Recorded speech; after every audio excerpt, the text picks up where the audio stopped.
বিয়ের উদ্দেশ্য নিয়ে যাওয়া নাবালিকাকে উদ্ধারে গিয়ে শাসক দলীয় পঞ্চায়েতের সদস্যের দ্বারা কৈফিয়তের শিকার প্রশাসনিক আধিকারিকরা। ঘটনা ত্রিপুরার উনকোটি জেলার ফটিকরায় থানাধীন লালজুড়ি এলাকায়। আপনারা যে গ্রামে ঢুকছেন, প্রধান জানেন এ বিষয়ে? প্রধানের অনুমতি ছাড়া তো গ্রামে ঢোকা যায় না। একটি নাবালিকাকে উদ্ধারে গিয়ে শাসক দলীয় এক পঞ্চায়েত সদস্য দ্বারা এমনই কৈফিয়তের শিকার হতে হলো শিশু সুরক্ষা কমিশনের আধিকারিক ও প্রশাসনের লোকজনদের। ঘটনা ত্রিপুরার উনকোটি জেলার ফটিকরায় থানাধীন লালজুড়ি গ্রাম পঞ্চায়েতের 4 নম্বর ওয়ার্ডে। প্রসঙ্গত উল্লেখ্য, ওই ওয়ার্ডের বাসিন্দা যতীন্দ্র মালাকারের ছেলে সুমন মালাকার গত দিন কয়েক আগে ফটিকরায় থানা এলাকার এক নাবালিকা মেয়েকে বিয়ে করার উদ্দেশ্যে তার বাড়িতে নিয়ে যায় বলে অভিযোগ। এই ঘটনার পর মেয়ের বাড়ি এলাকার কয়েকজন লোক ঘটনার প্রতিবাদ জানিয়ে লিখিত অভিযোগ দায়ের করে ফটিকরায় থানায়। অভিযোগ পেয়ে লালজুড়ি স্থিত ছেলের বাড়িতে নাবালিকাকে উদ্ধারে ছুটে যায় শিশু সুরক্ষা কমিশনের লোকজন এবং পুলিশ। অবশ্য এর আগেই বাড়ি থেকে পালিয়ে যায় ছেলে মেয়ে দুজনেই। প্রশাসনের লোকজনদের দেখে সেখানে ভিড় জমায় আশেপাশের মানুষ। ছুটে যান সংশ্লিষ্ট ওয়ার্ডের বিজেপি পরিচালিত পঞ্চায়েত সদস্যা উষা মালাকার। তিনি গিয়েই সেখানে প্রশাসনের কাজে এক প্রকার হস্তক্ষেপ করেন বলে অভিযোগ। নাবালিকাকে উদ্ধারে যাওয়া দলকে উদ্দেশ্য করে ওই প্রশ্ন তোলেন, আপনারা যে গ্রামে এসেছেন সেটা প্রধানকে আগে জানাতে হবে। প্রধানকে না জানিয়ে গ্রামে ঢুকে এমনটা করা উচিত নয়। তিনি সাফ জানালেন, প্রধানের অনুমতি ছাড়া ঢোকা যায় না গ্রামে। শুনুন কি বলছেন নিজের ক্ষমতার দম্ভে পুষ্ট হওয়া পঞ্চায়েত সদস্যা উষা মালাকার। এদিকে শিশু সুরক্ষা বিভাগের আধিকারিক সাগরদীপ মালাকার জানান, রাধানগর গ্রাম পঞ্চায়েত এলাকার কিছু লোক ফটিকরায় থানায় অভিযোগ দায়ের করে। তারা সেই অভিযোগে উল্লেখ করে লালজুড়ি এলাকার সুমন মালাকার 13 বছরের নাবালিকা মেয়েকে বিয়ের উদ্দেশ্যে নিজের বাড়িতে নিয়ে গেছে।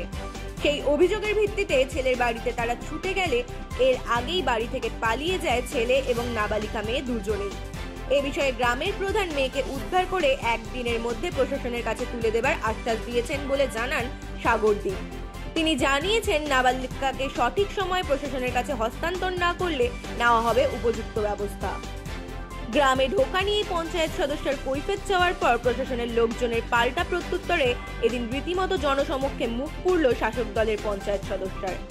নাবালিকা কাণ্ডের মতো অপরাধমূলক কাণ্ডে শাসক দলীয় পঞ্চায়েত সদস্যের হস্তক্ষেপ তথা প্রশাসনের উদ্ধারকারী দলের কাছে কৈফিয়ত চাওয়ার ঘটনায় জনপ্রতিনিধির দায়িত্ববোধ নিয়ে উঠছে প্রশ্ন।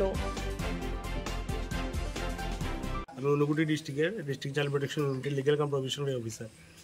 তো আজকে আমাদের ফটিকরায় পুলিশ স্টেশনে একটা জেনারেল ডায়েরি একটা অফিসার ইনচার্জের কাছে রাধানগর গ্রাম পঞ্চায়েতের কিছু সাধারণ মানুষগণ যারা সচেতন মানুষ, তারা একটা কমপ্লেন ফাইল করছে যে এখানে সুমন মালাকার কো একটা ছেলে লালজুড়ি গ্রাম পঞ্চায়েতে সে এখানে একটা 13 বছরের একটা বালিকা মেয়েরে উঠায় নিয়ে আইছে, বিয়া টিয়া করিয়া তারা এখানে বিয়া করছে বা করছে না সেটা কোনো এস্টাবলিশ আমরা করতে পারছি না। তো অ্যাকর্ডিংলি আমরা ফটিকরায়ের পুলিশ স্টেশনের পুলিশ স্টাফ, আমি এবং যারা অন্যরা যারা আছে সবাই মিলে আমরা আমরা ভিজিট করলাম এই বাড়িতে। তো বাড়িতে আইয়া দেখলাম যে ছেলে মেয়ে কেউই বাড়িতে নাই।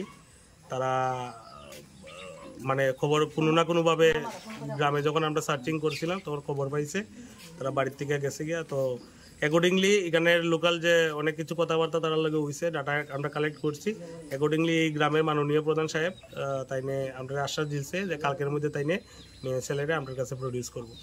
এর দূরই বাকি যদি না হয় তাহলে বাকি আমরা যা লিগেল যা প্রসিডিংস আছে সবগুলো আমরা ফলো করবো।